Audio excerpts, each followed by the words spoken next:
good, planty peeps? My name is Lily, and welcome to Peace Lily Plants. Today, just like in my last video, I'm coming to you, as you can see, on a dark, gray afternoon. Let's hope spring gets here sooner rather than later. And, appropriate because it's a gray, gloomy day. We have sort of a gloomy topic of 6 rare plants that I paid too much money for, that I thought I would like more than I did. So we're about to dive right into it, and before we do, go ahead and like this video if you don't mind, just to be nice, and subscribe to my channel if you want to see more planting content. And we're going to try taking the glasses off so you can actually see my eyeballs, even though I can't really see anything now. And let's hope that works. So let's start with some small fries first. First up here, I am grabbing a Philodendron Rio, right? Philodendron Rio, Philodendron Cream Splash. It's one of those. One of the ones that looks very similar to Philodendron Brazil, but is actually a lot more expensive than Philodendron Brazil. And I think the reason that this is a little disappointing for me is because when I got it and, watching it grow over the last 6 months, it really doesn't do anything for me that the Philodendron Brazil doesn't already do. I mean, really and truly, for me, it doesn't look any different from my Brazil.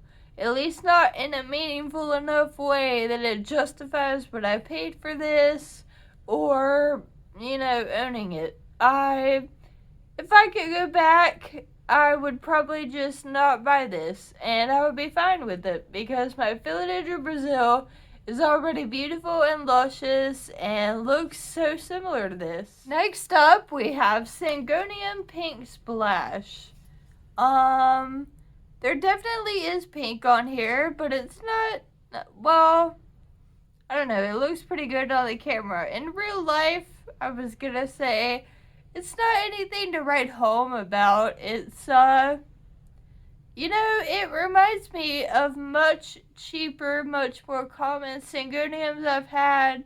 Pink Illusion, I believe it's called, where it's just a dime a dozen, but looks very similar to this, with just green and pink variegation. This really had a moment a couple years ago where it was a big deal. I saw a lot of plant tubers talk about it. Now I don't really hear anyone talk about it, so I'm wondering to myself, do people still have their pink splashes? Do they still love them? How are they doing? Mine is a little puny, to be honest with you. I mean, how long have I had this? 6 months? A year? And this is all that I have. So it's okay. Wouldn't buy it again. So next up, we have Hoya Chelsea. And theoretically, I would love this plant because it's got these chunky little heart-shaped leaves. It's kind of like a philodendron, what's the word? Philodendron cordatum, Philodendron heteroecium, and also kind of like a Peperomia scandens. This is kind of like in between those two, of having bigger leaves than the scandens, but having the thick leaves of the Peperomia versus the heteroecium. But, there's a couple of reasons I don't love this as much as I thought I would. Number one, it grows very, very slow. You have to develop some patience when you care for plants, and I've developed some patience, but I'm still not the most patient person.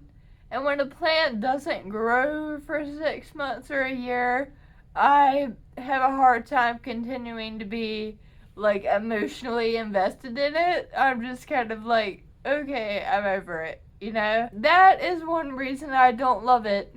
And the other reason is because I have several Hoya, like the Crimson Princess or the Pubic Calyx, or the Hoya compacta variegata. I have several Hoya that sunstress into beautiful colors, browns and pinks and, different colors. But this doesn't sunstress. In fact, if it gets too much sun, it turns into this sickly light green yellow. So it won't sunstress into cool colors like a lot of Hoya do. And it grows slow AF. So to me, those two things, you can find Hoya that don't grow this slow. Yes, Hoya grows slow in general, but not this bad. And you can find Hoya that looks so beautiful and diverse in their range of colors, so it's like, why bother? So the fourth one I have to show you today is called Philodendron. Yeah, my mind just drew a blank. I can't remember, but I'll put it on the screen. I got it from Steve's Lease because it was a philodendron that I had never heard of or seen, and the philodendron genre, or why did I say genre? The philodendron genus is extremely popular. I bet most plant tubers would say that it's their favorite genus. So I just thought it was so cool. Here's a philodendron that I've never even seen or heard of. Of course I have to have it. And Steve Sleece was nice enough to give me this one for free. And, I think of all the ones on today's list, this is the one that I like the most, in that, I don't dislike it as much as the other ones.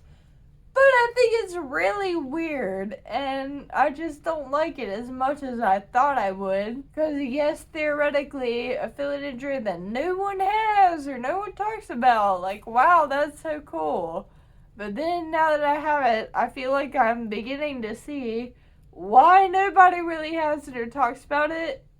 It has a very odd, leggy growth pattern, and it is growing, so it's honestly fine.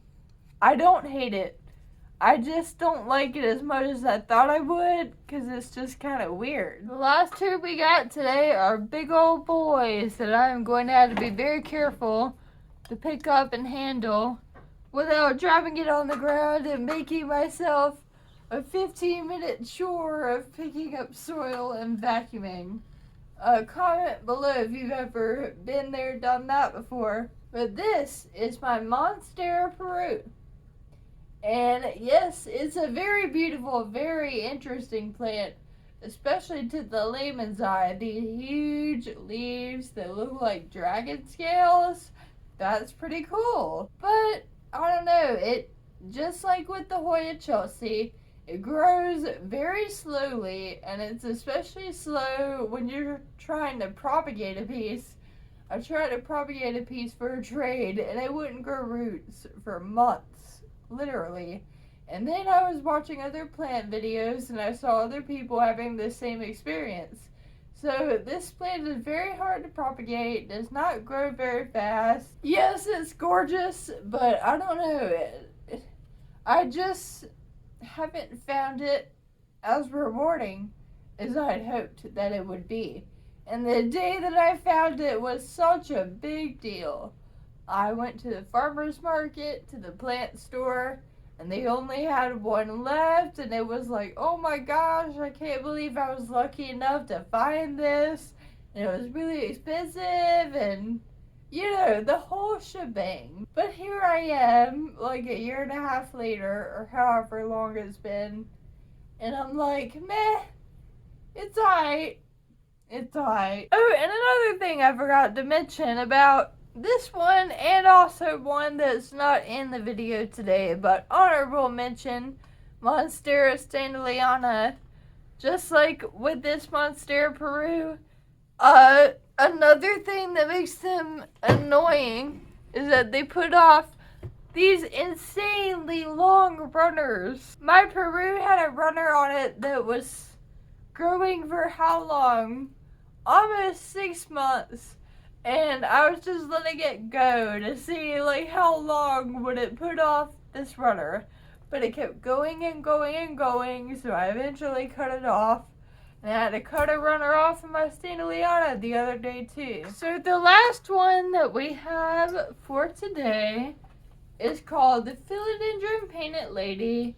I usually have it propped up back there, if you see that empty spot back there, and I have it propped up on the wall so that the wall gives it support. This plant, especially if you look on Instagram and look at very highly edited photos that really bring out the variegation in the leaves, it makes you think that this plant is like otherworldly beautiful. And hey, maybe it's a specimen thing, like maybe some specimens really are that beautiful. But to me, in real life, when you really look at the leaves, they're not that interesting. Like, yes, if you really squint, there's a bit of a pattern, and the line down the middle is sort of pinkish, but really, it's a green leaf. And not that I don't love green-leaved plants. Obviously, most of my plants are just plain old simple green leaves. But this growth pattern is not the most ideal. I have the Philodendron Pink Princess and the Philodendron White Princess and the Philodendron Silver Sword. And they all share this vertical, winding sort of growth pattern. But I like all three of those more than I like this one because they all have something more interesting to offer, in my opinion, with the foliage and even the color of the stem. Whereas this is just meh. And then to top everything off, you see these 4 tiny leaves at the front. That's what happened when I tried to propagate a little piece of it over 6 months ago. Now it just refuses to put out a big leaf.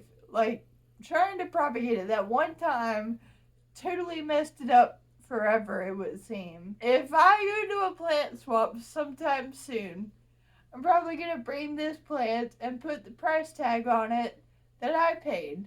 I paid $75. I don't know if anyone would pay that much for this or not, because plants have really come down in price. But if someone would buy it for that much, I would give it away in a heartbeat. Thank you so much to everyone for watching, and let me know in the comments if you have any of the plants I said and what you think about your specimen of it, or do you have any rare plants that you thought you would like more that you don't like that much? I love to read. I love to compare our experiences.